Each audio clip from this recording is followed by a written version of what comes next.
తీసుకొచ్చి ఎక్కడ వదిలిపెట్టాడో తెలుసా? వీళ్ళు ఏ బజార్లో అయితే ప్రార్థన చేస్తున్నారో ఆ బజారు సమీపంలో తెచ్చి వదిలిపెట్టిపోయాడు. దూత వెళ్ళిన తరువాత ఈయనకు తెలివి వచ్చింది. తెలివి వచ్చి, ఏందిది? నాకు తెలిసిన వీధి ఇది, మా వాళ్ళు విశ్వాసులు ఉన్నారు ఈ వీధిలో, ఎక్కడికి వచ్చానేంది అని తడిమి చూసుకొని, ఒరే ఇది కల కాదు, దర్శనం కాదు, ఇది రియలే, ప్రభువా నీ దూతను పంపించావా, నీకు స్తోత్రం అని అనే పరిస్థితి కూడా లేదు. చకచక ముందుకు వెళ్ళిపోయి ఎక్కడైతే ప్రార్థన చేస్తున్నారో ఆ ఇల్లు తెలుసు గనుక పోయి తలుపు కొట్టాడు. వీళ్ళేమని ప్రార్థన చేస్తున్నారు మీరు చెప్పండి? ఏసునామంలో పేతురు వచ్చునుగాక.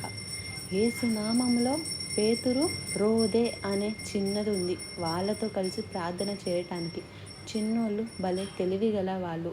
వాళ్ళ విశ్వాసం దెబ్బకి మనం